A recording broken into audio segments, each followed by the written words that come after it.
Hello guys, welcome to the next video tutorial on Java programming for beginners. In the last video we have seen what is a class and how we can declare a class and how we can declare an instance of a class and use them.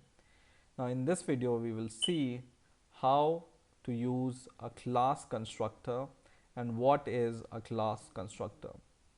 So first of all we will start our tutorial by making a new class. So I will go to my package and I will right click and go to new, and I will create a class and I will name my class as cube. By this cube class I'm going to get, or I'm going to calculate the volume of a cube using different length, breadth and height. So I'm going to declare three variables, int length, int breadth and int height, so that I can calculate the volume using all these three variables. And then I will declare a method which will return int, and I will name it as get cube volume, and this will take nothing as parameter. And what this method will do is I'm going to just return the length, the product of length into breadth multiplied by height. Okay, so this is the volume of the cube, right? Length into breadth into height. Okay, and this was get cube volume, right? So I have declared this class. Now I'm going to initialize an instance of the class. So I will create a cube and I will name my cube instance as cube1 is equal to new cube, right? And this cube with the round bracket is called the constructor of your cube class. And the most basic property of constructor is, even if you don't define a constructor, Java will create a default constructor for you whenever you create a class. So we haven't created this constructor method explicitly anywhere here in our class, but this is default constructor which is provided by Java for us. And we can also define a constructor for us, and the constructor name is always exactly the same as the class name.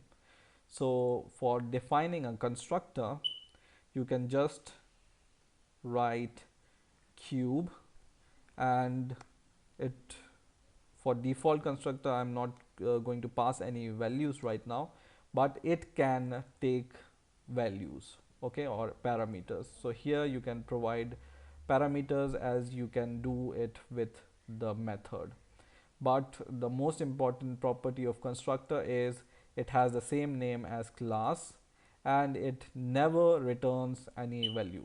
So constructor never returns any value, so you cannot return like this in constructor. Okay, now what I'm going to do is this constructor, let me print something. So sys o, and I'm going to print we are in constructor. Okay, and in our main class, in our main method, we have just defined the instance of this cube class and nothing else. And when we run the program, it prints we are in constructor. That means whenever you create an instance of a class, the first method which is called or which is initialized is the constructor of the class. Okay, so you can define a constructor, and if you want to initialize something you can do it with the constructors, because it's the first method which will be executed, right? So constructors are generally used to initialize values uh, in a class. So what I'm going to do is I'm going to initialize some value like length is equal to 10, variable breadth is equal to, for example, 20, and variable height is equal to 30, for example. Okay, so this is the default constructor we have defined, and in here we have defined the value of length, breadth and height, so that if user even don't initialize these length, breadth and height, we are going to initialize, or Java will initialize this value for us using this default constructor. So now what we can do is we have initialized the instance of the constructor, and using this constructor we can print, or we can call get cube volume method. Okay, so not here but here, cube, which is the instance of this cube class, dot get cube volume, and this will return us the product of 10 into 20 into 100, which we have initialized these values as, right? Now you can provide multiple constructors or constructor overloading to the class.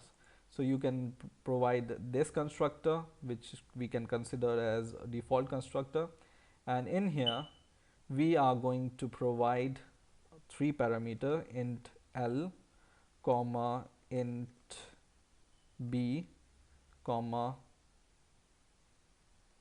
int H. Okay, and these parameter we will pass to our length, breadth and height. Okay, so this is called constructor overloading. So we can define two constructor at the same time, both with different pair of arguments, and this we will call it as default constructor, and whenever you want to provide some values by yourself, you can use this constructor, right? So what we are going to do is we are going to define second instance of cube class, cube 2, which is second instance, is equal to new cube, right?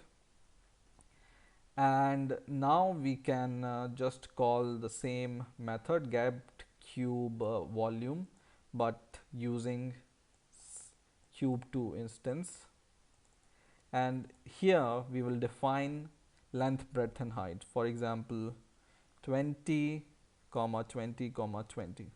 Okay, so Java is intelligent enough to understand that this constructor is this one, and whenever you don't provide any argument, whenever you hover over your constructor and just control click it, it will go to the default constructor here, right? So now when we run the program, one will give us the product of these values 10 into 20 into 30, which is 6000, and other will give us the value of, or product of these value 20 into 20 into 20, which is 8000. So we can define multiple constructor with different argument as we require with our class. Okay, so this is all about constructor, I think. And once again, I'm going to review what are constructor. Constructor are the member method in a class which have the same name as your class, exactly the same. Constructor never returns any value. Constructor can take parameter, or they cannot, I mean, you can, it's totally on you if you want to provide any parameter to a constructor or not. you can define multiple constructor and use them with the class. So I have defined constructor with no parameters, so I can define it like this. And I have defined a constructor with 3 parameters, length, breadth and height, so I can define it by like this. Okay, so in this way you can declare and use constructor in Java. I hope you have enjoyed this video. Please rate, comment, subscribe, and bye.